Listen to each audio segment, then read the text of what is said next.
जय हिंद दोस्तों, एक बार फिर से स्वागत है आप सभी का आपके अपने YouTube चैनल जीके क्यूज पर। और आज की क्लास रेलवे आरपीएफ भर्ती 2024 की एग्ज़ाम की जो भी तैयारी कर रहे हैं मेरे भाई बहन, आप सभी के लिए जीके जीएस के इम्पोर्टेंट एमसीक्यू फॉर्मेट में क्वेश्चन होने वाले हैं। और अगर आपने कांस्टेबल या सब इंस्पेक्टर किसी भी पोस्ट के लिए अप्लाई किया है तो आज की क्लास आपके लिए इंपॉर्टेंट होगी। और देखो, 1 मिनट देंगे सिर्फ अपने इन दोस्तों को जो मुझे प्रॉपर कमेंट करते हैं भाई।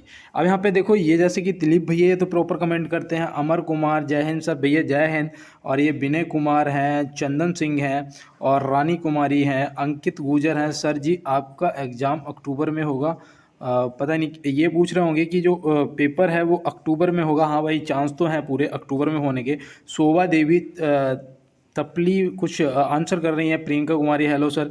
तुषी चौहान, सुभाष चंद्र बोस ने, ठीक है बेटा। और यहाँ पे देखो गिरिराज सिंह हैं, सागर कुमार हैं, अपना खंडवा चेतन भैया आप क्या कह रहे हो? सो ब्यूटीफुल क्वेश्चन भाई, धन्यवाद। ओमबती और गौरव भैया हैं यहाँ पे। गौरव भैया ने काफ़ी कमेंट किए, कल मैंने इस चीज़ को देखा। यहाँ पे ये भैया नियो हरान भी हैं, ये कह रहे हैं बहुत खूब सर, बस अब जितने भी बच्चे आपकी क्लास लेते हैं सबका सिलेक्शन हो जाए, यही प्रार्थना कीजिए। भैया मैं मालिक से यही कहता हूँ और अपने भोलेनाथ से भी यही कहता हूँ कि हे प्रभु, मेरे जो भी दोस्त मुझे सुन रहे हैं इस बार उनका सिलेक्शन करा दो, क्योंकि ये ना मेरी इज्जत का सवाल है ना, ये मेरी इज्जत का सवाल है। और यहाँ पे देखो रतन सरोज हैं, रोहित भैया हैं, तुषी हैं। तो आप सभी को बहुत बहुत धन्यवाद। और चलते हैं दोस्त अपने क्लास की तरफ और देखते हैं आज हमारे लिए क्या होने वाले हैं कुछ नए क्वेश्चन, ठीक है ना दोस्त। तो यहाँ पे आपको रेलवे से संबंधित, करंट अफेयर से संबंधित और जीएस के आपको जितने भी इंपॉर्टेंट मुझे लगे क्वेश्चन आज आपको मिलने वाले हैं। अब यहाँ पे आप देख सकते हैं, पहले तो पेन सिलेक्ट कर लेते हैं। और यहाँ पे देखिए, यहाँ पे दिया गया है कि रेलवे सुरक्षा बल आरपीएफ का स्थापना वर्ष कब हुआ था। तो मतलब स्थापना जो है वो कब हुई थी, यहाँ पे ये बताना है। तो देखो, ये हुई थी 20 सितंबर 1985 को। तो यहाँ पे याद रखना ऑप्शन सी जो है 1985 और 20 सितंबर, तो ये आप ध्यान में रखेंगे। आपसे ये भी पूछा जा सकता है कि इसके महानिदेशक वर्तमान में कौन है ना, ये भी आपसे पूछा जा सकता है। तो याद रखना वो हैं मनोज यादव जी, ठीक है ना। मैं इधर लिख देता हूँ, पहले तो यहाँ पर टिक कर देता हूँ, इधर लिख देता हूँ मनोज यादव जी, ठीक है ना। तो ये महानिदेशक हैं, ये भी आप ध्यान रखेंगे। और मैं उम्मीद करता हूँ आपने नोट कर लिया होगा। चलते हैं दोस्तों अपने अगले प्रश्न की तरफ।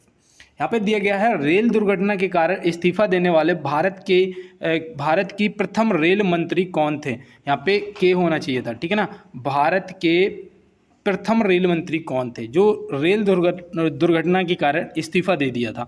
तो वो थे हमारे लाल बहादुर शास्त्री जी। लाल बहादुर शास्त्री जी, ऑप्शन बी यहाँ पे क्या हो जाएगा, बिल्कुल सही जवाब हो जाएगा।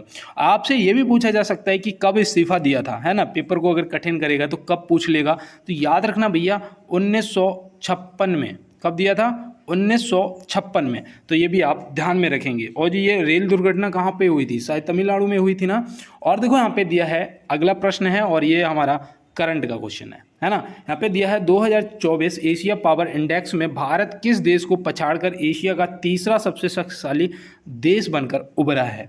तो भैया ये प्रश्न आपको पता होना चाहिए और हो सकता है ये प्रश्न पूछ भी लिया जाए। तो यहाँ पे ध्यान रखना ऑप्शन बी जापान क्या हो जाएगा, जापान हमारा बिल्कुल सही जवाब हो जाएगा। तो आप ध्यान रखेंगे ना, जापान यहाँ पे हमारा सही क्वेश्चन का आंसर होता हुआ। और चलते हैं दोस्त अपने अगले प्रश्न की तरफ। यहाँ दिया है, निम्न में से प्रोटोजोआ से होने वाला रोग नहीं है। तो इनमें से कौन सा ऐसा रोग है जो प्रोटोजोआ से नहीं होता है ना। देखो, नहीं और होता है, ये चीज़ें आपको ध्यान में रखना है, ठीक है ना।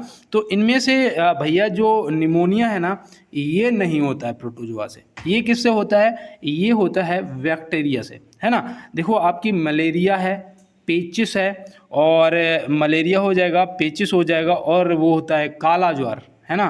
काला ज्वार, ये जो हैं ये आपके प्रोटोजोआ से होते हैं। तो ये भी आप क्या करेंगे, ध्यान में रखेंगे। तो चलते हैं दोस्त अपने अगले प्रश्न की तरफ। और देखो, आज मैंने पीडीएफ के लिए आपको एक नहीं बताया, मैं बता देता हूँ। जो भी मेरे नए दोस्त जुड़े हैं, अगर आपको पीडीएफ चाहिए तो आप टेलीग्राम को ज्वाइन कर लेना। टेलीग्राम को ज्वाइन करने के लिए आपको क्या करना पड़ेगा, या तो कमेंट बॉक्स में बोल देना कि लिंक शेयर कर दो भैया, या फिर अब मुझे किसी ने बोला हो, क्लास में कमेंट चेक कर लेना, तो मैंने रिप्लाई में लिंक शेयर कर भी दिया होगा, है ना। तो आप चेक कर लेना, अगर आपको मिल जाता है रिप्लाई में तो ठीक है, और नहीं मिलता तो आप मुझे कमेंट बॉक्स में बोल देना, मैं आपको रिप्लाई में सेंड कर दूंगा। अब यहाँ पे हमारा प्रश्न है कि बांग्लादेश से सटे राज्य नहीं है। तो बांग्लादेश से सटे राज्य नहीं है, इनमें से ऐसा कौन सा राज्य है जो बांग्लादेश की सीमा से नहीं लगता है? तो भैया वो हो जाएगा अरुणाचल प्रदेश। क्या हो जाएगा? अरुणाचल प्रदेश। ऑप्शन ए क्या हो जाएगा यहाँ पे हमारा सही जवाब, क्योंकि भैया ये किससे, चीन से लगता है ना। अब यहाँ पे देखो, आपका मिजोरम, त्रिपुरा और असम, मिजोरम, त्रिपुरा और असम, और आपका एक हो जाएगा पश्चिम बंगाल, है ना, पश्चिम बंगाल हो जाएगा। और एक और याद रखना जिसका नाम है मेघालय, है ना। ये आपके बांग्लादेश से सटे हुए हैं, तो ये आप ध्यान में रखेंगे दोस्त। और ये देखो इम्पोर्टेंट हैं, आपको याद होना चाहिए। और चलते हैं दोस्त अपने अगले प्रश्न की तरफ। और उससे पहले मैं आपको सिर्फ एक लाइन सुनाऊंगा कि कहते हैं ना कि सब्र कभी मत खोना, क्योंकि हर बड़ी कामयाबी वक्त मांगती है दोस्त, है ना। और देखो, जीतता वही है जो हारता है, इस बात को ध्यान में रखना। बिना हारे जीत तो बस किस्मत है। अगर किस्मत अच्छी है, अगर किस्मत अच्छी है ना, तो हो सकता है कि हारना ना पड़े। अदरवाइज तो जीतना है तो हारना तो फिर पड़ता है दोस्त। लेकिन आप बिल्कुल भी घबराना नहीं है, मेहनत करो उस लेवल का कि हारने की कोई संभावना रहे ना, ठीक है ना दोस्त। और यहाँ पे दिया है कि रेलवे का जोन मुख्यालय हाजीपुर किस राज्य में है? रेलवे का जोन मुख्यालय जो हाजीपुर है वो किस राज्य में है? तो भैया अगर आपको हाजीपुर पता है तो आप बताइएगा, और अगर नहीं पता है तो नोट कर लीजिएगा, हो जाएगा आपका बिहार, ठीक है ना। कहाँ पर है? बिहार। ऑप्शन सी यहाँ पे सही जवाब हो जाएगा। और कौन सा भैया जोन है, ठीक है, नाम पता है? नहीं पता है तो नोट कर लो भैया, पूर्व मध्य रेलवे, ठीक है ना, पूर्व मध्य रेलवे, जिसका स्थापना भी याद रखना, स्थापना हुई थी 8 सितंबर 1996, ठीक है ना, 8 सितंबर 1996 को इसकी स्थापना हुई थी, तो ये भी आप ध्यान में रखेंगे। और चलते हैं दोस्त अपने अगले प्रश्न की तरफ। यहाँ पे दिया गया है किस तारीख को मेक इन इंडिया पल के 10 वर्ष पूरे हुए हैं?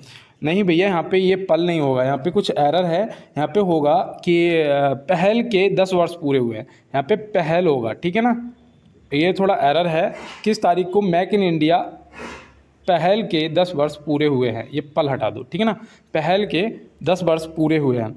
तो भैया यहाँ पे आपको अगर ये पता होगा कि स्टार्ट कब हुआ था तो आप बता देंगे कि 10 वर्ष कब पूरे हुए। तो यहाँ पे याद रखना, यहाँ पे आपका जो सही जवाब है वो 25 सितंबर 2024 हो जाएगा। क्या हो जाएगा? 25 सितंबर 2024 हो जाएगा, क्योंकि ये जो स्टार्ट हुआ था ये 25 सितंबर 2014 को स्टार्ट हुआ था, है ना। तो ये आप ध्यान में रखेंगे, 10 वर्ष पूरे हो गए 24 में, है ना दोस्त, तो भूलना नहीं है। और चलते हैं दोस्त अपने अगले प्रश्न की तरफ।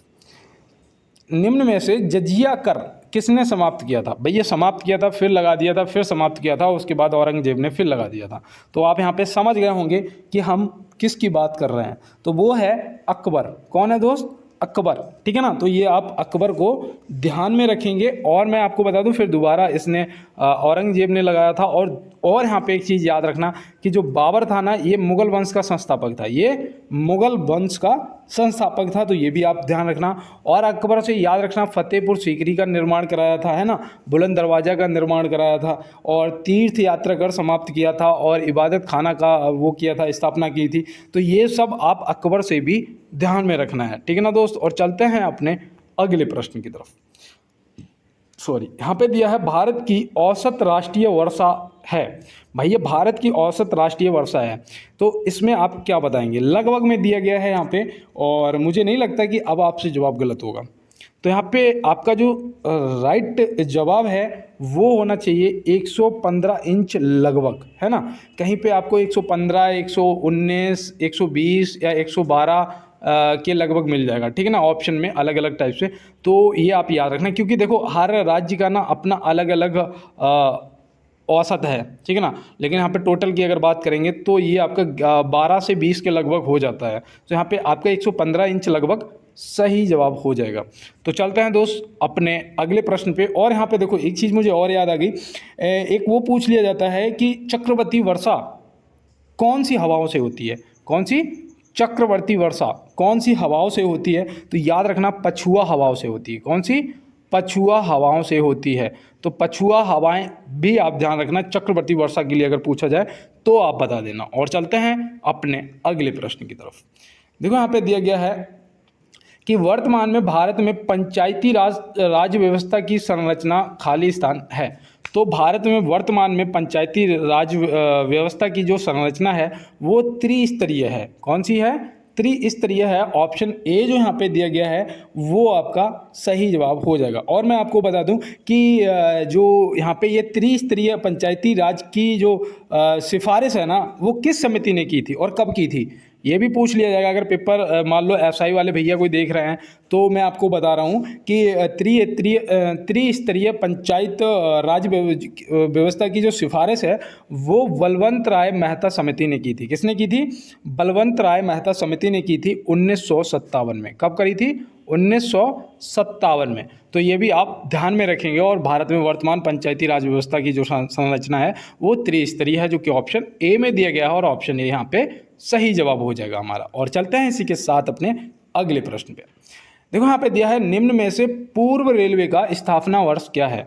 निम्न में से पूर्व रेलवे का स्थापना वर्ष क्या है, इसका मुख्यालय कहाँ है, ठीक है ना, ये चीज़ें आपको पता होना चाहिए। तो यहाँ पे याद रखना, मैंने आपको कल 1951 में जितने भी मुख्यालय जोन स्थापित किए गए थे वो मैंने आपको बताया था। आज 1952 बता रहा हूँ और कल आपको 1953 का बताऊंगा, ठीक है ना। तो ये आप ध्यान रखना है। इसका देखो 1952 में हुआ था पूर्व रेलवे का।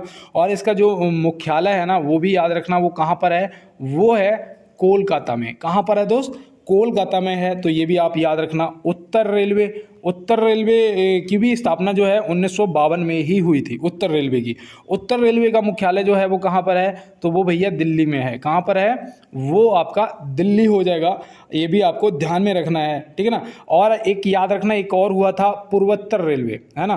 पूर्वोत्तर रेलवे का भी आपको ध्यान में रखना है। पूर्वोत्तर रेलवे की जो स्थापना है वो भी 1952 में ही हुई थी, ठीक है ना। इसका मुख्यालय अगर आपसे पूछा जाएगा तो आप बता देना गोरखपुर। क्या बताओगे? गोरखपुर। तो ये भी आप ध्यान में रखेंगे। तो चलते हैं अपने अगले प्रश्न की तरफ और देखते हैं हमारा अगला क्या है। देखो यहाँ पे दिया गया है नोबेल पुरस्कार कितने क्षेत्र में दिया जाता है। नोबेल पुरस्कार पहले तो आपको पता होना चाहिए कि किसके नाम पर नोबेल पुरस्कार दिया जाता है। तो अल्फ्रेड नोबेल के नाम पर नोबेल पुरस्कार दिया जाता है, जिन्होंने डायनामाइट का आविष्कार किया था, है ना। तो ये तो हमें पता है। नोबेल पुरस्कार की शुरुआत 1901 में हुई थी, ये भी हमें पता है ना। कितने क्षेत्रों में दिया जाता है, तो भैया 6 क्षेत्रों में दिया जाता है। कितने? 6 क्षेत्रों में दिया जाता है। अब वो 6 क्षेत्र हमें पता है क्या, देखो नोट कर लो। एक तो आपका रसायन हो जाएगा। देखो पेन नहीं है, मैं शॉर्टकट में, और डिस्प्ले भी छोटी है ना फ़ोन की, तो मैं शॉर्टकट में लिख रहा हूँ, याद रखना। देखो एक तो आपका रसायन में दिया जाता है, एक आपका भौतिकी में दिया जाता है, ठीक है ना। एक रसायन हो जाएगा, एक भौतिकी हो जाएगा, एक बोल सकते हो शरीर विज्ञान, जिसे चिकित्सा भी बोलते हो, है ना। तो उसमें चिकित्सा में दिया जाता है, साहित्य के लिए दिया जाता है, शांति के लिए दिया जाता है। तो ये आप ध्यान रखना। और अर्थशास्त्र के लिए दिया जाता है। कितने हो गए? 1 2 3 4 5 6 हो गए पूरे। अब इसमें देखो, इसमें एक तो साहित्य के लिए सबसे पहले किसे मिला था? रविन्द्रनाथ टैगोर जी को गीतांजलि के लिए। शांति के लिए मदर टेरेसा को मिला था, है ना। ये मैंने कल आपको कल की क्लास में ही बताया था। और आज मैंने आपको ये बताया कितने क्षेत्र में दिया जाता है, कब दिया गया, मतलब स्टार्टिंग कब हुई और किसके नाम पर हुई, ये सब मैंने आज आपको क्लियर करा दिया। और अगर आप मेरे साथ जुड़े रहेंगे तो मैं आपको हर वो क्वेश्चन करवाने की कोशिश करूंगा जो आपसे पेपर के अंदर नहीं छूटना चाहिए, है ना। यहाँ पे दिया है सिम का पूर्ण रूप क्या होता है। आप फ़ोन में आपकी सिम है ना, क्या आप जानते हैं उसका फुल फॉर्म क्या है? अगर नहीं जानते हैं तो आप क्या करेंगे, नोट कर लो और याद रखना। ये हो सकता है कि पूछ लिया जाए क्योंकि ज़माना अपडेट हो रहा है ना। सिम के बिना तो फ़ोन में काम ही नहीं चलता है। तो यहाँ पे याद रखना, सब्सक्राइबर आइडेंटिटी मॉड्यूल, या फिर आप बोल सकते हो सब्सक्राइबर आइडेंटिफिकेशन मॉड्यूल, ठीक है ना। ये इसका पूर्ण रूप है ना। इसको बिल्कुल विस्तृत अगर जानोगे तो सब्सक्राइबर आइडेंटिफिकेशन मॉड्यूल हो जाएगा, और वैसे इसका full form subscriber identity module हो जाएगा। तो यहाँ पे इस हिसाब से ऑप्शन ए और बी हमारे दोनों सही जवाब हो जाएंगे, क्योंकि दोनों का मतलब एक ही है, ठीक है ना दोस्त। तो ये आप ध्यान रखेंगे। तो चलते हैं अगले प्रश्न पे, लेकिन उससे पहले देखो मुझे यहाँ पे एक और फुल फॉर्म याद आ गया। बोलते हैं 1 दिसंबर को मनाते हैं ना, क्या एड्स दिवस मनाते हैं ना, एड्स दिवस। तो एड्स का फुल फॉर्म क्या है, ये भी तो पूछा जाता है ना। तो याद रखना एड्स का जो फुल फॉर्म होता है, पहले तो यहाँ पे मैं शॉर्टकट लिख देता हूँ ताकि आपको सही से समझा पाऊँ। देखो AIDS है ना, यही होता है ना एड्स। अब एड्स का देखो इसका हो जाएगा एक्वायर, क्या हो जाएगा, एक्वायर एमिनो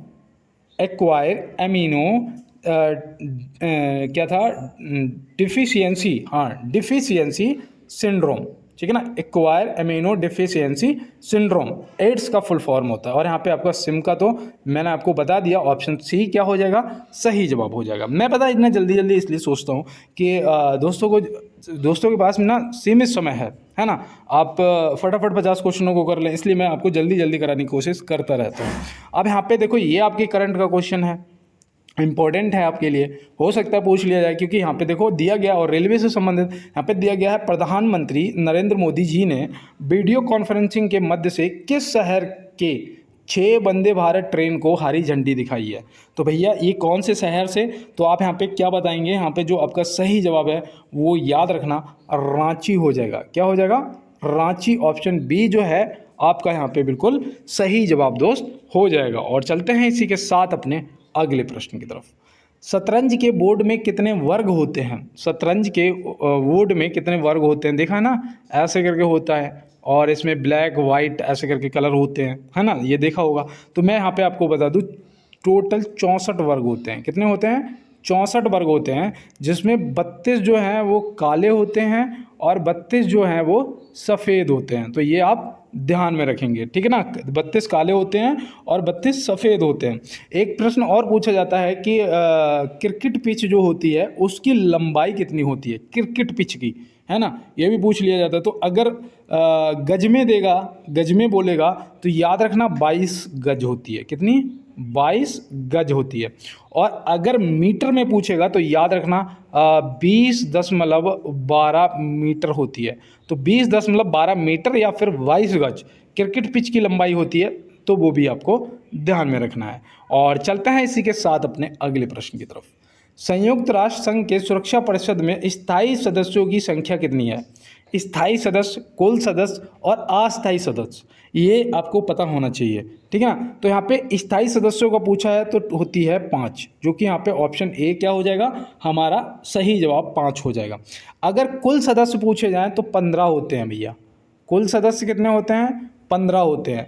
अस्थायी उसमें कितने होते हैं, 10 होते हैं। और मैं यहाँ पे एक चीज़ आपको बता दूँ, जो अस्थायी सदस्य होते हैं उनका जो कार्यकाल होता है, उनका जो कार्यकाल होता है वो कितने दिनों का होता है, तो याद रखना वो 2 वर्ष का होता है। कितना होता है, 2 वर्ष का होता है। जो अस्थायी सदस्य होते हैं 10 उनका।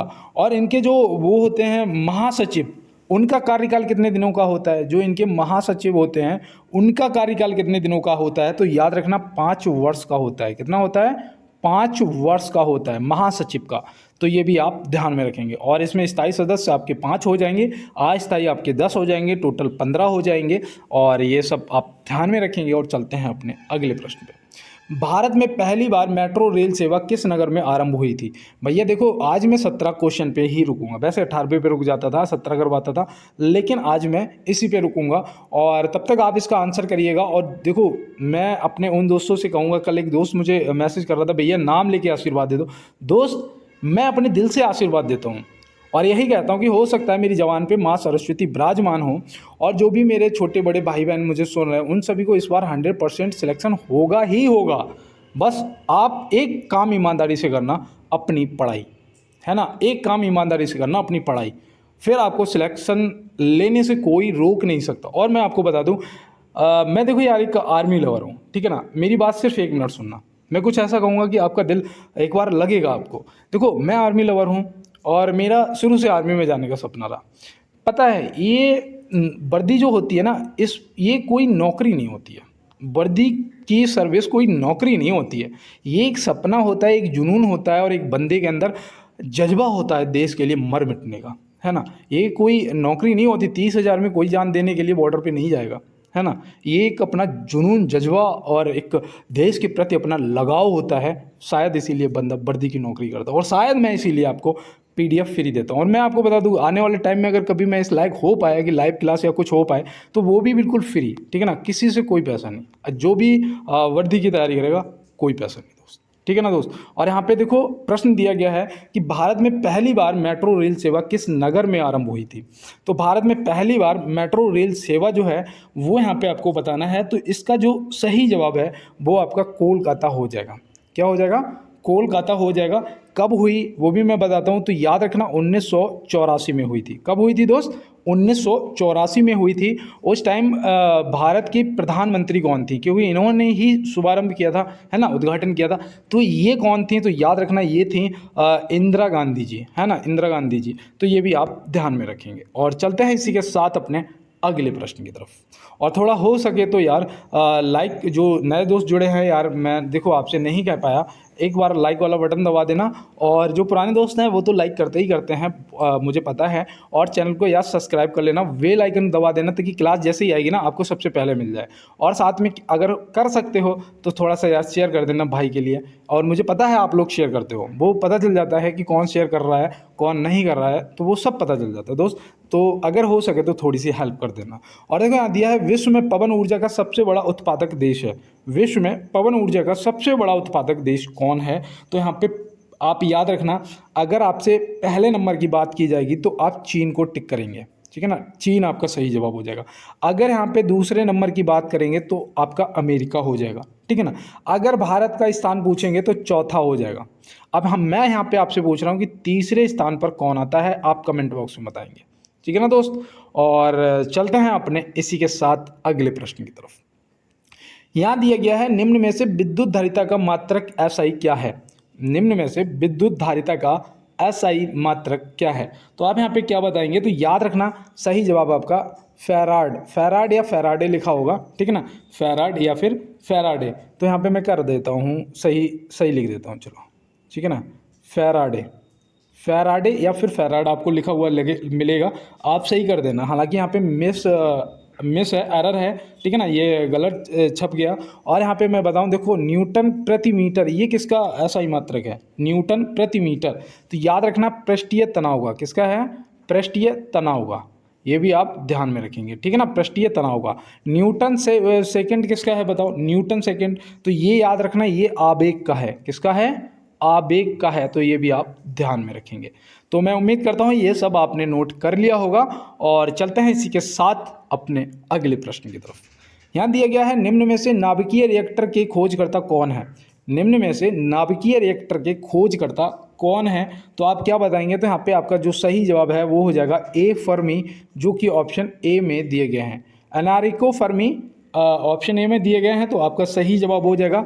और जेम्स वाट तो आपको पता ही होगा कि इन्होंने भाप का इंजन बनाया था, है ना, भाप के इंजन का आविष्कार किया था। वोल्टा ने किसका किया था? तो याद रखना बैटरी का किया था, है ना, बैटरी जो होती है बैटरी का आविष्कार किया था। तो ये भी आप ध्यान में रखेंगे। और चलते हैं इसी के साथ अपने अगले प्रश्न की तरफ। और यहाँ पे दिया गया है, कौन सा राज्य दुनिया का पहला मैनालिस्टिक टाइगर सफारी शुरू करने के लिए तैयार है? भैया देखो, सॉरी, ये आपके करंट का है और ये मुझे लगता है कि इम्पोर्टेंट भी है ना। इस टाइप के क्वेश्चन पूछे जा सकते हैं, तो याद रखना, क्योंकि ये भारत का है और दुनिया का पहला, तो आप याद रखना वो हो जाएगा ओडिशा। क्या हो जाएगा? ओडिशा। ऑप्शन बी जो है यहाँ पे आपका सही जवाब दोस्त हो जाएगा। और चलते हैं इसी के साथ अपने अगले प्रश्न पे। देखो यहाँ पे दिया गया है कि किस वर्ष में चित्तरंजन लोकोमोटिव वर्क्स में स्टीम इंजन का निर्माण बंद कर दिया गया था? तो भैया चित्तरंजन लोकोमोटिव वर्क्स में स्टीम इंजन का निर्माण बंद कर दिया गया था। कब कर दिया गया था? तो आप यहाँ पे क्या बताएंगे? तो याद रखना 1971 में कर दिया गया था। 1971 में बंद कर दिया गया था। और पहला जो भाप का इंजन तैयार किया गया था वो 1950 में किया गया था, है ना। पहला जो इंजन भाप का इंजन जो यहाँ पे तैयार किया गया था 1950 में किया गया था। 71 में बंद कर दिया गया था। फिर इसके बाद डीजल वाले निर्माण होने लग गए थे, डीजल वाले इंजन, है ना। तो ये सब आप क्या करेंगे? ध्यान में रखेंगे। और देखो रेलवे से संबंधित क्वेश्चन है ये, तो ये आपको विशेष रूप से ध्यान में रखना है। और PDF के लिए आप टेलीग्राम को ज्वाइन कर लेना। देखो यहाँ पे दिया है भारत की पहली मोनो रेल कहाँ प्रारंभ की गई थी। भारत की पहली, देखो ये भी आपका रेलवे से संबंधित है कि भारत की पहली मोनो रेल कहाँ प्रारंभ की गई थी। आप साइंस के क्वेश्चन के लिए भी कहते हो, साइंस के भी क्वेश्चन आपको मिलेंगे। और यहाँ पे सही जवाब आपका मुंबई, ऑप्शन बी हो जाएगा। कहाँ पर? मुंबई में। कब किया गया था? तो देखो ये पता है, ये मैं क्यों बता रहा हूँ कि इंपॉर्टेंट है, क्योंकि ये बात है 1 फरवरी 2014 की। कब की है? 1 फरवरी 2014 की। तो इसलिए आपको ये विशेष रूप से ध्यान में रखना है। और चलते हैं इसी के साथ अपने अगले प्रश्न पे। निम्न में से वायुयान की दिशा और दूरी को ज्ञात करने के लिए किस यंत्र का उपयोग किया जाता है? तो भैया निम्न में से पूछा गया है, ठीक है ना। वैसे तो और भी उपकरण हैं, लेकिन इनमें से पूछा गया है। अब बताओ आप कि अगर किसी दुश्मन का जहाज आ रहा है हमारी तरफ उड़ता हुआ, तो उसे ट्रैक कौन करता है भाई? तो यहाँ पे इतना दिमाग तो लगा सकते हैं हम यार कि रडार करता है ना भैया। वही तो उसका दूरी और वो रफ्तार पता करेगा, तभी तो वो सीधा मिसाइल जाके उस पर फोड़ देगा, है ना। तो यहाँ पे हमारा जो रडार है, रडार क्या हो जाएगा? रडार हमारा सही जवाब हो जाएगा, जिसका आपको फुल फॉर्म भी पता होना चाहिए। रडार का फुल फॉर्म क्या होता है? रा से आपका हो जाएगा रेडियो, है ना। रा से आपका रेडियो हो जाएगा, और डी से आपका क्या हो जाएगा? डिटेक्शन, ठीक है ना। डिटेक्शन हो जाएगा, radio detection and ringing. Radio detection and ringing, तो ये आप ध्यान में रखेंगे। रडार का फुल फॉर्म, प्रकाश वर्ष जो है ये बहुत दूरी नापने के लिए, जैसे एक ग्रह से दूसरे ग्रह, है ना, ये ऐसी बहुत ज़्यादा दूरी को नापने के लिए प्रकाश वर्ष का यूज किया जाता है। और लैक्टोमीटर जो है ये क्या करता है? ये दूध की शुद्धता को नापता है। दूध की शुद्धता को लैक्टोमीटर नापता है। तो ये भी आप क्या करेंगे? ध्यान में रखेंगे। मैंने नापते हुए लैक्टोमीटर से देखा है दूध को। मेरे यहाँ पे दूधिया आता था ना, तो वो दूध को एक वो ऐसे करके होती थी, उसमें भर लेता था, ठीक है ना। ये अब इसमें जब डालता था, अगर 30 ऐसा ना बोल रहा है 30 पे आ रहा है, तो मतलब दूध में पानी नहीं है ना। और अगर कम आएगा तो दूध में पानी, इससे ऊपर जाएगा तो मतलब दूध पूर्ण रूप से शुद्ध है। ये मैंने नापते हुए देखा है ना। और यहाँ पे दिया है कि व्यंजन चूड़ का रासायनिक नाम क्या है? व्यंजन चूड़ का रासायनिक नाम क्या है भैया? ये क्वेश्चन देखो मैं आपसे कह रहा हूँ कि आप एक बार नोट कर लेना, ठीक है ना। इसको याद रखना है। यहाँ पे आपका हो जाएगा कैल्शियम ऑक्सीक्लोराइड, है ना। कैल्शियम ऑक्सीक्लोराइड, ऑप्शन बी आपका सही जवाब हो जाएगा। ये आपको ध्यान में रखना है। उस दिन मैंने आपको कॉपर सल्फेट भी बताया था किसी का रासायनिक नाम, अगर याद आ रहा हो तो बताओ, नहीं तो नोट कर लो। नीला थोथा, है ना, नीला थोथा, ये मैंने बताया था ना। सोडियम बाइकार्बोनेट, ये बाई लगते ही मैंने कहा था, बाई घर में काम करती है किचन में, तो किचन मतलब सोडा, खाने वाला सोडा हो गया, किचन वाला सोडा, तो उसके साथ में बाई लग जाएगी। और धोने वाला अगर सोडा होगा तो बाई हट जाएगी, तो मतलब सोडियम कार्बोनेट, ये धोने वाला सोडा हो गया, कपड़े मम्मी धोएगी, है ना। और खाना और ये सब किचन वाला काम, झाड़ू पोछा, तो किचन वाला काम कौन करेगा? बाई करेगी, तो बाई लग जाएगा, है ना। तो ऐसे आप ध्यान में रखेंगे। और चलते हैं इसी के साथ अपने अगले पे। और देखो यहाँ पे 25 क्वेश्चन हो चुके, 26वां क्वेश्चन है। और मैं यही कहूँगा कि आप लोग बढ़िया तरीके से तैयारी कर लो यार, क्योंकि जीवन में यार कहते हैं ना कि अगर सफल ना हो पाए ना, तो दुनिया यार ताना मारती है ना। दुनिया ताना मारती है, जैसे मुझसे कहती है क्या कर पाया तुमने जीवन में, बस भगते रहे भगते रहे भगते रहे, हर बार दौड़ मार ली, उससे क्या हुआ? आज भी भटक रहे हो ना। तो दोस्त सुनना पड़ता है, इतनी मेहनत करने के बाद भी सुनना पड़ता है।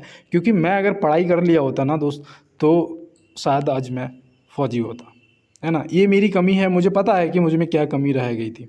अब यहाँ पे दिया गया है, निम्न में से किस भारतीय क्रिकेटर को राजीव गांधी खेल रत्न से सम्मानित किया गया है? पहले तो मैं आपको बता दूं कि राजीव गांधी खेल रत्न का नाम बदलकर मेजर ध्यानचंद खेल रत्न पुरस्कार कर दिया गया है। पहला आपको पता होना चाहिए, ठीक है ना। मेजर ध्यानचंद खेल रत्न पुरस्कार कर दिया गया है। और मेजर ध्यानचंद जी को हॉकी का जादूगर भी बोला जाता है, हॉकी का जादूगर भी बोला जाता है। तो ये भी आप ध्यान में रखेंगे। ये ओलंपिक में खेल रहे थे, ठीक है ना, ओलंपिक में खेल रहे थे, हाफ टाइम हो चुका था, गोल हुआ नहीं। तो भाई सबने पूछा कि क्या कर रहे हो मेजर साहब, गोल क्यों नहीं हो रहा? तो उन्होंने कहा कि भाई गोल पोल ही छोटा है ना। ओलंपिक के अंदर ये बात कहती कि गोल पोल ही छोटा है, इसे कहते हैं प्रैक्टिस। तो वहाँ पे जो मैनेजमेंट था उन्होंने कहा भाई चेक करवाओ, गोल पोल चेक करवाते हैं, छोटा है या बड़ा है। जब भाई दोबारा से उसका मैनेजमेंट किया गया, चेक किया गया, तो पता लगा कि वाकई में वो 1-1.5 फुट लगभग छोटा था गोल पोल, है ना। इसलिए फिर उसे सही किया गया और पता लगा कि हाफ टाइम के बाद अकेले ही टीम को जितवा दिया। उनकी ये जो हॉकी थी ना, हॉकी, स्टिक जो हॉकी होती है ना, जैसे खेलते हैं, हॉकी को तोड़ के गोल वहाँ पे चेक किया गया था कि इसमें शायद ये चीटिंग कर रहे हैं, मैग्नेट लगा रखा है इसलिए बॉल चिपकी रहती है इसमें, है ना। लेकिन शायद ये किसी को नहीं पता था कि वो मैग्नेट क्या थी, प्रैक्टिस क्या थी, प्रैक्टिस। वो पता है रेल की पटरी पे प्रैक्टिस करते थे, पटरी पे हॉकी से बॉल नहीं इधर उधर जाने देते, पटरी पटरी ही ले जाते थे। तो ये क्या था, प्रैक्टिस थी। तो कहते हैं ना दोस्त, प्रैक्टिस करोगे ना सब चीज़ आपके लिए पॉसिबल हो जाएगी, जो इम्पॉसिबल लोगों को लगता है वो भी पॉसिबल हो जाएगा। और यहाँ पे दिया है, निम्न में से किस भारतीय क्रिकेट को राजीव गांधी खेल रत्न से सम्मानित किया गया है। तो अभी आप याद रखेंगे रोहित शर्मा जी, ऑप्शन बी यहाँ पे क्या हो जाएगा हमारा बिल्कुल दोस्त सही जवाब हो जाएगा। और चलते हैं इसी के साथ अपने अगले प्रश्न की तरफ। यहाँ पे दिया गया है विटामिन एच का रासायनिक नाम क्या है। विटामिन एच का रासायनिक नाम क्या है। मैं आपको बता दूं ये ना विटामिन बी के कम्प्लेक्स का ही हिस्सा है ना, विटामिन बी के कम्प्लेक्स का ही हिस्सा है। और इसका जो रासायनिक नाम आपसे पूछा गया है वो याद रखना बायोटीन है। क्या है, बायोटीन के नाम से भी जाना जाता है। तो ऑप्शन सी यहाँ पे बायोटीन लगा देंगे।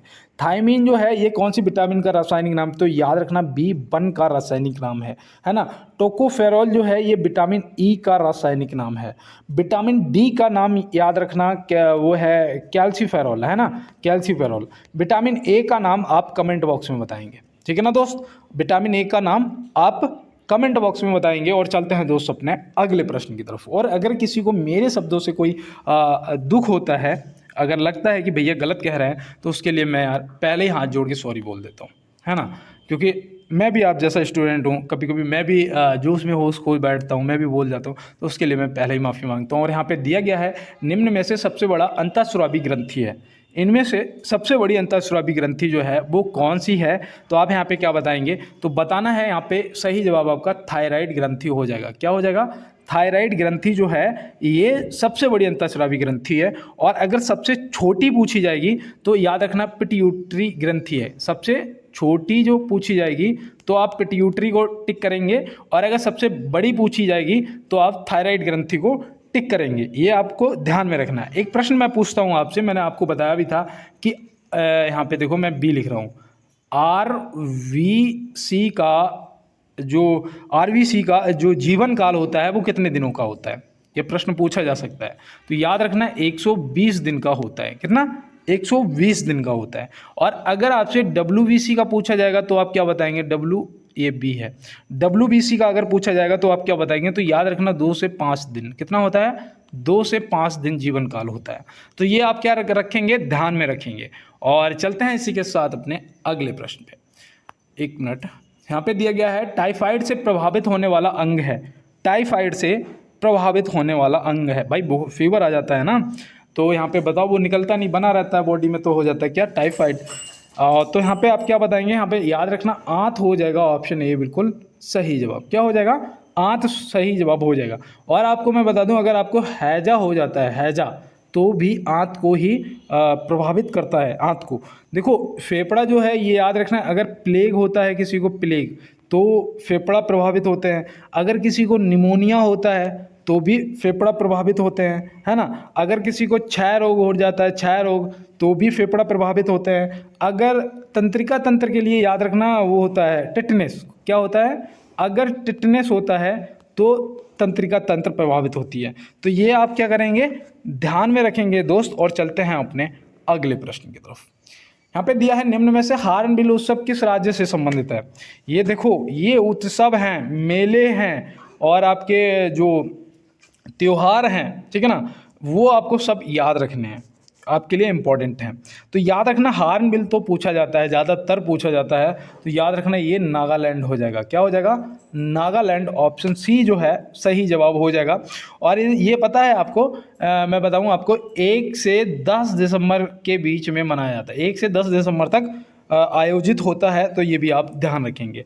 पंजाब में वो होता है लोहड़ी, है ना, लोहड़ी होता है, तो ये भी आप ध्यान में रखेंगे। और देखो यहाँ पे झारखंड में वो होता है सरहुल, है ना, सरहुल उत्सव मनाया जाता है, तो सरहुल उत्सव भी आप क्या करेंगे, ध्यान में रखेंगे, है ना, कहाँ पर, झारखंड में मनाया जाता है। तो चलते हैं फिर अपने अगले प्रश्न पे और देखते हैं हमारा अगला क्या है। शांति के लिए नोबेल पुरस्कार 2023 किसे दिया गया था? अभी नोबेल पुरस्कार के बारे में मैंने आपको कुछ चीज़ें बताई थी, है ना। अब यहाँ पे 2023 का पूछ लिया गया है कि किसे दिया गया है, तो आप यहाँ पे क्या बताएंगे? तो मैं आपको यहाँ पे बताऊँ, यहाँ पे जो आपका सही जवाब है वो हो जाएगा नरगिस मोहम्मदी। क्या हो जाएगा? नरगिस मोहम्मदी। ऑप्शन ए आपका सही जवाब हो जाएगा। रीता फारिया जी आपको पता ही होगा कि प्रथम विश्व सुंदरी थी, भारतीय महिला, है ना, प्रथम विश्व सुंदरी थी। अब यहाँ पे देखो श्रीमती प्रतिभा सिंह जी पाटिल, ये पहली हमारी राष्ट्रपति जी थी, है ना, पहली महिला राष्ट्रपति जी हमारी श्रीमती प्रतिभा सिंह जी पाटिल थी। तो ये भी आपको ध्यान में रखना है। और चलते हैं अपने अगले प्रश्न की तरफ। देखो यहाँ दिया गया है किसे प्रतिष्ठित सरस्वती सम्मान 2022 से सम्मानित किया गया है। एक चीज़ याद रखना, अगर नहीं पढ़ पा रहे हो, कोई भी ऐसा शब्द है, जैसे कि मुझे ये पढ़ने में भी दिक्कत हो रही थी कि प्रतिष्ठित नहीं कह पा रहा था, लेकिन कभी गलत मत पढ़ना, ठीक है ना। उसे पढ़ने की 4 बार कोशिश करना, लेकिन गलत मत पढ़ना, क्योंकि फिर अगर गलत पढ़ लोगे ना तो गलत ही लिखोगे उसको। ये भी ये फैक्ट है ना। अगर किसी चीज़ को अगर गलत पढ़ोगे तो आप उसे गलत लिखोगे भी, तो इसलिए गलत नहीं पढ़ना है। और यहाँ पे देखो पूछा गया है कि किसे प्रतिष्ठित सरस्वती सम्मान 2022 से सम्मानित किया गया है। तो यहाँ पे याद रखना, सही जवाब हो जाएगा शिव शंकरी। ऑप्शन बी यहाँ पे क्या हो जाएगा? ऑप्शन बी शिव शंकरी आपका सही जवाब हो जाएगा। इनकी एक पुस्तक थी, उसके लिए पुस्तक वो कौन सी थी? सूर्य वामसन। क्या थी? सूर्य वामसन। मैं लिख देता हूँ यहाँ पे, सूर्य वामसन, वामसन। तो सूर्य वामसन के लिए इन्हें वो सूर्य वामसन जो थी उसके लिए इन्हें सरस्वती सम्मान 2022 से सम्मानित किया गया है। और मैं आपको बता दूं ये प्रकाशित कब हुई थी, ये भी पूछा जा सकता है, तो याद रखना 2019 में ये प्रकाशित हुई थी, ठीक है ना। तो ये भी आप ध्यान में रखेंगे और ये भी आपके करंट से संबंधित क्वेश्चन है। और चलते हैं अपने अगले प्रश्न की तरफ। निम्न में से रिफ्लेक्शन नामक किताब के लेखक कौन है? रिफ्लेक्शन नामक किताब के लेखक कौन है? तो भैया रिफ्लेक्शन नामक किताब के जो लेखक हैं वो हैं श्री नारायण वाघुल जी। ऑप्शन ए यहाँ पे क्या हो जाएगा? ऑप्शन ए यहाँ पे हमारा बिल्कुल सही जवाब हो जाएगा। अब मैंने आपको एक दिन बताया था नालंदा जो किताब है उसके लेखक कौन है? तो मैंने आपको बताया था अभय के, है ना, अभय के, ये मैंने आपको बताया था ना नाम। तो याद रखना, एक अम्बेडकर ए लाइफ, ये मुझे पता है ये पूछी जा सकती है, अम्बेडकर ए लाइफ, तो ये है शशि थरूर जी की पुस्तक, तो ये भी आपको ध्यान में रखना है। तो चलते हैं दोस्त अपने अगले प्रश्न की तरफ। तो यहाँ दिया है हाल ही में वैज्ञानिकों ने किस देश में एक उथली सोडा झील की खोज की है? किस देश में उथली सोडा झील की खोज की है? तो भैया वो कौन सा देश है? तो याद रखना वो हो जाएगा पश्चिम कनाडा, है ना, पश्चिम कनाडा में हुई है। लेकिन ऑप्शन में कनाडा दिया है तो आप कनाडा को लगा देंगे, कनाडा आपका सही जवाब। कनाडा बोलते हैं ना इंग्लिश, कनाडा, है ना, वैसे हम लोग हिंदी में कनाडा कहते हैं, तो कनाडा में हुई थी। देखो 17 दूनी 34 हो गए, ठीक है ना।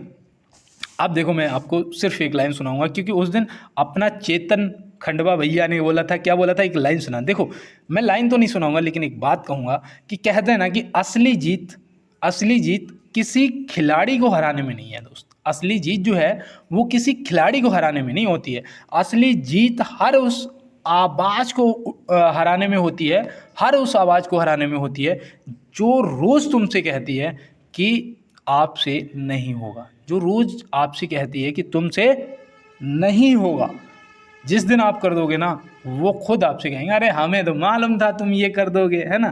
तो उन लोगों को जब उनकी राय बदलेगी ना, तो वो शायद तभी संभव है जब आप क्योंकि दुनिया ना सुनना नहीं देखना पसंद करती है। आप कितना भी कहो कि हम आरपीएफ की तैयारी कर रहे हैं, हम यूपीएससी की तैयारी कर रहे हैं, हम पीसीएस की तैयारी, कोई नहीं, जिस दिन सिलेक्ट हो जाओगे ना उस दिन कहना नहीं पड़ेगा, वो खुद आएंगे अरे हमें तो मालूम था तुम ये कर ले जाओगे, है ना। तो बिल्कुल दोस्त। और यहाँ पे देखो दिया है कि उत्तरी पश्चिमी रेलवे का मुख्यालय कहाँ है? उत्तरी पश्चिमी रेलवे का जो मुख्यालय है वो कहाँ है? तो याद रखना भैया जयपुर में है। कहाँ पर है दोस्त? जयपुर में है। और इसका जो स्थापना है वो भी याद रखना 1 अक्टूबर 2002 को हुई थी। कब हुई थी? 1 अक्टूबर 2002 को हुई थी। तो ये भी आपको ध्यान में रखना है। और देखो इलाहाबाद में कौन सी रेलवे का मुख्यालय है बताओ? इलाहाबाद में। तो याद रखना, मैंने आपको पहले भी बताया है, उत्तर मध्य रेलवे, है ना, उत्तर मध्य रेलवे, जो कि मैंने अभी शायद आपको बताया था। उत्तर मध्य रेलवे, इसका जो स्थापना है वो 2003 में हुआ था, है ना, 2003 में हुआ था। हुबली में याद रखना, देखो एक सबसे लंबा प्लेटफॉर्म कहाँ है, हुबली में है, ठीक है ना, कितना है, 1500 कुछ मीटर है, ठीक है ना, तो ये आपको ध्यान में रखना है। और हुबली में कौन सी रेल का मुख्यालय है ये भी पूछा जा सकता है, तो याद रखना दक्षिण पश्चिम रेलवे का, दक्षिण पश्चिम रेलवे का मुख्यालय है, जो कि 2003 में बना था। कब बना था, 2003 में। और उत्तर रेलवे तो मैं आपको रोज ही बताता हूँ कि किसी प्रश्न का उत्तर है भैया दिल्ली जाना पड़ेगा, है ना, तो याद रखना कहाँ पर है, दिल्ली में है। कहाँ पर, दिल्ली में। कब बना था भैया, 1952 में बना था। कब बना था, 1952 में बना था, तो ये भी आप ध्यान में रखेंगे। तो चलते हैं अपने अगले प्रश्न की तरफ। यहाँ पे दिया है पाक जल डमरू मध्य किसको अलग करता है, तो पाक जल डमरू मध्य, पता है ये प्रश्न ना ज़्यादातर नए दोस्त गलत कर देते हैं, क्योंकि वो यहाँ पे देखते हैं और यहाँ पे पाकिस्तान देखते हैं तो तुरंत लगा देते हैं, वो कहते हैं यही सही जवाब है। लेकिन दोस्त याद रखना भारत और श्रीलंका, भारत और श्रीलंका सही जवाब हो जाएगा। और पता है आपसे एक और पूछा जाता है, वो जिब्राल्ट, तो जिब्राल्टर जो है, जिब्राल्ट जल डमरू मध्य है, वो याद रखना वो स्पेन और मोरक्को को अलग करता है। किसको, स्पेन और मोरक्को को अलग करता है, तो ये भी आप ध्यान में रखेंगे, जिब्राल्ट। और चलते हैं अपने अगले प्रश्न की तरफ। गुलमर्ग किस भारतीय राज्य में स्थित है, गुलमर्ग भैया बहुत ही अच्छी जगह है घूमने लायक, है ना। बाकी में अगर घूमने जाओ ना सर्दियों में तो जाना मत, वरना जम जाओगे, ठीक है ना, बहुत सर्दी होती है, बर्फ़ गिरती है, बर्फ़ जमी रहती है। देखो ये है जम्मू कश्मीर में। अब तो आपको समझ आ गया होगा कि भैया इसीलिए कह रहे हैं कि ये बर्फ़ गिरती है ना, तो ये जम्मू कश्मीर आप ध्यान में रखेंगे। तमिलनाडु में घूमने लायक कोई जगह है आपको याद आ रही हो, ऊटी भैया, ऊटी, है ना, ऊटी बहुत प्यारी जगह है, हालांकि मैं नहीं गया हूँ, मौका लगेगा तो ज़रूर जाऊँगा, है ना। उत्तराखंड में मसूरी, है ना, मसूरी, यहाँ तो जा चुके हैं, है ना। अल्मोड़ा भी जा चुके हैं, ये भी उत्तराखंड में ही पड़ता है ना। और कुल्लू मनाली मणिगढ़ और वो रोहतांग वैली, है ना, कसौल भी पूछ लिया जाता है, कसौली लिख के आता है, कसौली, तो याद रखना वो सब हिमाचल प्रदेश में है। चलते हैं अपने अगले प्रश्न पे। भारत में ऑपरेशन फ्लड किस क्रांति से संबंधित है, भारत में ऑपरेशन फ्लड जो है वो किस क्रांति से संबंधित है। मैंने आपको ये कई बार बताया है और आज एक बार फिर बताते हैं कि याद रखना श्वेत क्रांति से संबंधित है। किससे, श्वेत क्रांति से संबंधित है, ठीक है ना दोस्त।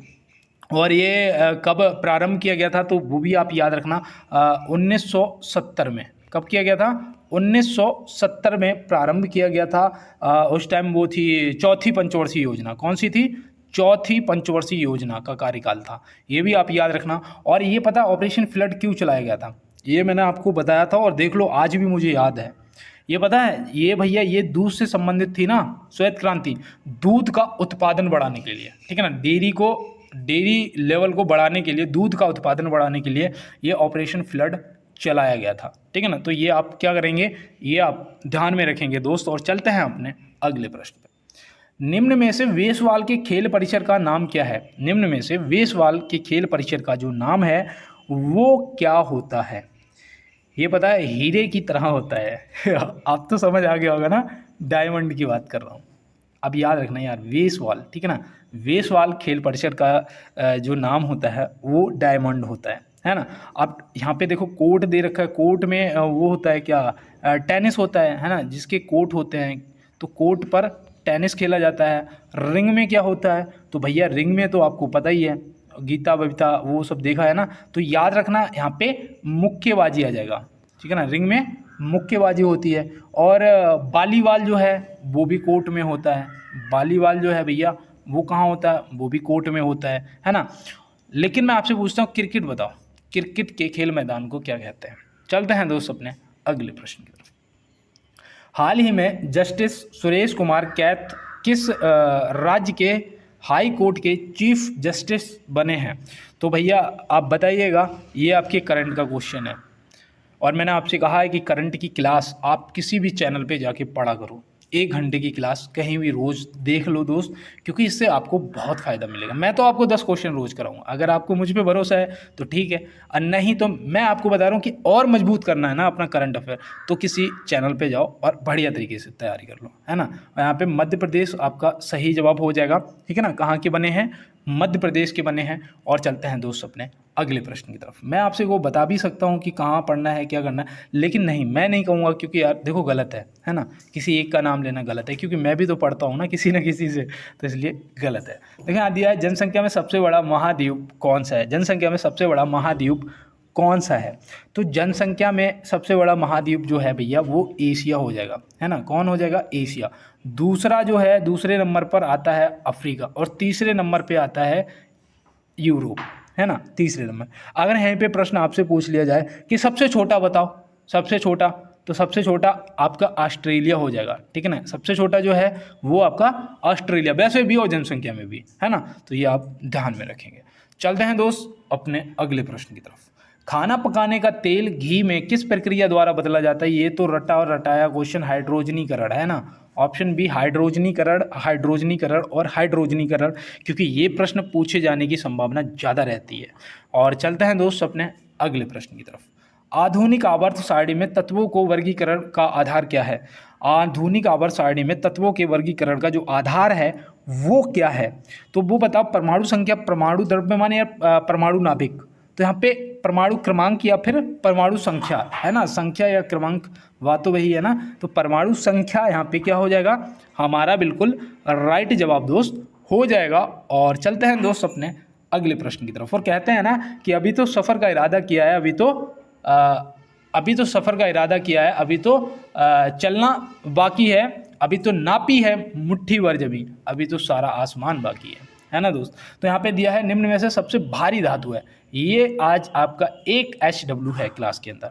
अभी तक जो दोस्त जुड़े होंगे वो इसका जवाब जरूर करेंगे दोस्त, है ना, और कमेंट बॉक्स में बताएंगे, और जो भी बताएगा उसका जवाब कल की जो क्लास में फर्स्ट पे सबसे पहले उसी का नाम होगा, ठीक है ना। मैं स्क्रीनशॉट लेके अलग से रख लूँगा। और ऐसे बताओगे 44 नंबर क्वेश्चन, ठीक है ना, ऐसे डालोगे क्वेश्चन 44, आंसर जो होगा, ठीक है ना, आंसर ABCD, ठीक है ना। चलते हैं अपने अगले प्रश्न की तरफ।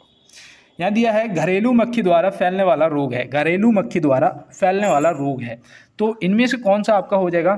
तो याद रखना भैया, वो हो जाएगा हैजा, है ना। ये हैजा जो है इसीलिए कहते हैं घर में, जैसे कि कुछ लोग खाना बनाते हैं तो आटे को वैसे खुला छोड़ देते हैं, उसमें मक्खियाँ बैठती हैं ना। कुछ और चीज़ें बनाते हैं तो मक्खियाँ बैठती हैं, वो नहीं बैठनी चाहिए, उसे ढक के रखो, ताकि पता है यार, अगर एक बार भी बीमार हो जाओगे ना, उससे ज़्यादा का नुकसान हो जाएगा, है ना। दवा ले आओगे तो उसका क्या फ़ायदा है? इससे पता है आपको हैजा हो जाता है, और ट्रेकोमा रोग हो जाता है, ट्रेकोमा रोग हो जाता है, और वो पेचिस हो जाता है, बहुत दिक्कत होती है ना पेचिस हो जाता है, और कुष्ठ रोग भी हो जाता है ना, कुष्ठ रोग भी हो जाता है। तो ये आप ध्यान में रखेंगे दोस्त। और चलते हैं अपने अगले प्रश्न की तरफ। देखो यहाँ पे दिया है, राजा राममोहन राय जी ने सती प्रथा का अंत कब किया था? राजा राममोहन राय जी ने सती प्रथा का अंत कब किया था? ये प्रश्न मैंने आपको कई बार कराया है, और जो दोस्त मेरे साथ जुड़े होंगे उन्होंने इसका जवाब भी सही कर दिया होगा, 1829, है ना। मैं ऐसे करके आपको बताया था, आज भी मुझे याद है कि जब कोई कष्ट अगर किसी दूसरे पे होता है तो हमें उतना ज़्यादा, मतलब लगता तो है बुरा, लेकिन उतना ज़्यादा नहीं लगता है जितना खुद पे होता है तो लगता है ना। जब इनके बड़े भैया का देहांत हुआ, इनके जब बड़े भैया का देहांत हुआ, और इनकी भाभी, क्या होता था, चिता के साथ में बैठना पड़ता था, चिता में बैठ जाती थी लेडीज, और उसे भी जला दिया जाता था, है ना। पुरुष के साथ में महिला को भी जला दिया जाता था। लेकिन जब इन्होंने इस प्रथा को देखा तो एक बार हृदय डोल गया कि ये तो गलत है ना। और वाकई में गलत है भाई, जो चला गया उसके लिए किसी और को जीवित क्यों भेज देना, है ना, गलत है ना। तो फिर इन्होंने इस प्रथा को पूर्ण रूप से बंद करा दिया। और पता है आपको, इनके साथ में एक अंग्रेजी वो और था, क्या उसका नाम था, विलियम बेंटिंग, है ना, लॉर्ड विलियम बेंटिंग, तो वो भी आप ध्यान में रखना, इसके सहयोग से हुआ था, ठीक है ना। तो इसको भी आप ध्यान में रखेंगे। चलते हैं दोस्त अपने अगले प्रश्न की तरफ। 1857 के विद्रोह के समय भारत के गवर्नर जनरल कौन थे? यहाँ पे देखो स्पेस होना चाहिए था, है ना। विद्रोह के समय गवर्नर जनरल कौन था? तो भाई यहाँ पे आपका सही जवाब क्या हो जाएगा? तो याद रखना वो था लॉर्ड कैनिंग। ऑप्शन बी यहाँ पे आपका सही जवाब। चलो, मैंने आपको विद्रोह के बारे में लगभग रोज ही कुछ क्वेश्चन करवाता हूँ और बताता भी हूँ, एक्स्ट्रा भी बताता हूँ। लेकिन यहाँ पे अगर मैं आपसे पूछूं कि वो डेट क्या थी तो आप क्या बताओगे? तो ऑप्शन देता हूँ, 10 मई, ठीक है ना, 11 मई, 12 मई और 13 अप्रैल। अब बताओ इनमें से वो डेट कौन सी थी जब ये विद्रोह प्रारंभ हुआ था? तो वो थी क्या थी? 10 मई। बताइएगा फटाफट कमेंट बॉक्स में। और चलते हैं अपने अगले प्रश्न की तरफ। म्यांमार की सीमा पर अवस्थित भारतीय राज्य है। म्यांमार की सीमा पर अवस्थित भारतीय राज्य है। इनमें से म्यांमार की सीमा पर कौन सा भारतीय राज्य अवस्थित है? तो आप यहाँ पे क्या बताएंगे? आपका क्या होगा सही जवाब? देखो, जब इस टाइप के क्वेश्चन आते हैं और ऑप्शन में ये सभी लिखा हो या फिर यहाँ पे ए और बी दोनों लिखा होता है, तो 90% तक चांस होते हैं कि आंसर वही है ना पता हो अगर तुक्का लगाने का मन करे तो लगा के देख लेना, ज़्यादातर 90% तक सही जवाब हो जाता है ना। तो अरुणाचल प्रदेश आपका, और मिजोरम, मणिपुर, नागालैंड, तो मतलब कि आपका ये सभी ऑप्शन डी सही जवाब हो जाएगा, है ना दोस्त। और चलते हैं इसी के साथ अपने अगले प्रश्न की तरफ और देखते हैं हमारा अगला क्या है। चलो भाई, अगला प्रश्न हाँ आ गया। तुर्की देश का नया नाम क्या है? तुर्की देश का नया नाम क्या है? तो तुर्की देश का नया नाम याद रखना तुर्कीये है। क्या है? तुर्कीये है। तो ऑप्शन बी आपको ध्यान में रखना है, ठीक है ना। तुर्की ये और जोड़ देना साथ में, ये है ना, तुर्की ये हो जाएगा आपका सही जवाब। और चलते हैं इसी के साथ अपने लास्ट क्वेश्चन पे। और इसके बाद में देखो, जो नए दोस्त मेरे साथ जुड़े हैं, अगर किसी को पीडीएफ चाहिए तो 1 मिनट रुको जाना, मैं पूरा प्रोसेस बता दूंगा, ठीक है ना। कमेंट बॉक्स से लेके और सीधा डायरेक्ट चैनल से लिंक आप कैसे निकालेंगे सब बता दूंगा। देखो यहाँ पे दिया है, भारतीय महिला क्रिकेट टीम की मुख्य कोच किसे नियुक्त किया गया है? भारतीय महिला क्रिकेट टीम की मुख्य कोच किसे नियुक्त किया गया है? तो याद रखना वो हो जाएंगी अमोल मजूमदार। ऑप्शन सी यहाँ पे आपका क्या हो जाएगा? बिल्कुल सही जवाब हो जाएगा। तो यहाँ पे ऑप्शन सी आपका सही जवाब हो जाएगा। अब देखो, जिसको भी पीडीएफ चाहिए, जो भी अभी तक मेरे साथ जुड़े हुए हैं, मुझे पता है कि उन्हें पसंद आई क्लास जब जुड़े हुए हैं, तो आप क्या करेंगे, या तो कमेंट बॉक्स में बोल देना, नहीं तो देखो जब क्लास देख रहे हो ऐसा जीके जीएस ऐसा ये गोला बन के आ रहा है ना, वहाँ पे लिखा होगा 18 मतलब कुछ के सब्सक्राइबर वगैरह, तो ये बन के आ रहा है जहाँ पे ये सब्सक्राइबर वगैरह लिखा, वहाँ पे एक बार क्लिक करो, टच करोगे पूरा चैनल खुल जाएगा। वहाँ पे यहाँ पे तो ये गोला बना होगा, यहाँ पे लिखा होगा जीके जीएस क्यू सब्सक्राइबर, यहाँ पे लिखा होगा देसी फ्रॉम गांव वाला। भाई आई एम देसी फ्रॉम गांव वाला, मैं गांव वाला हूँ, है ना। तो मैंने भाई लिख रखा है, सीधी सी बात है, इसमें क्या छुपाना है ना, कि मैं बहुत इंटेलिजेंट हूँ, मैं ये वो कुछ नहीं भैया। इंग्लिश आती नहीं, हिंदी में बात करता हूँ, हिंदी आती है, और गाँव से रहता हूँ, अपना जानवरों का करता हूँ, खेत का काम करता हूँ, घर पे रहता हूँ और पढ़ाई करता हूँ, है ना। अब यहाँ पे क्या है, यहाँ पे एक लिखा होगा टी से कुछ लिंक लगा होगा और लिखा होगा 1 मोर लिंक। तो इस पर आप जब क्लिक करोगे तो एक टेलीग्राम का लिंक खुलेगा, एक इंस्टाग्राम का लिंक खुलेगा। टेलीग्राम वाले लिंक पे आप क्लिक कर देना, सीधा जाके ज्वाइन करना है, ज्वाइन आएगा, ज्वाइन जैसे ही करोगे सारी पीडीएफ आपके सामने होंगी, ठीक है ना। जो चाहो वो देख लेना, जो चाहो डाउनलोड कर लेना, ठीक है ना। चाहो तो अपने नोट्स बना लेना, आप नोट्स के लिए कहते हो, नोट्स बना लेना, ठीक है ना। अब यहाँ पे जो इंस्टाग्राम वाला बच्चा है, ये तो आपको पता ही यार, वैसे भी मैं इंस्टाग्राम इतना ज़्यादा नहीं, बस हाँ यहाँ पे क्या है ना, जब दौड़ते दौड़ते थे वो सारे वीडियो अपलोड करता रहता था। अगर कोई देखना चाहे तो आ जाना दोस्त, और अगर दिल करे फॉलो करने का तो कर लेना, है ना, मैं फॉलो बैक कर दूंगा, ठीक है ना। तो फॉलो कर लेना। तो मिलते हैं दोस्त नेक्स्ट क्लास में नेक्स्ट प्रश्नों के साथ में। अगर कोई क्लास के अंदर गलती हुई हो तो उसके लिए सॉरी, माफ़ी चाहते हैं, और मिलते हैं नेक्स्ट क्लास में। तब तक के लिए मेरे सभी हीरो को मेरा जय हिंद, वंदे मातरम, भारत माता की जय।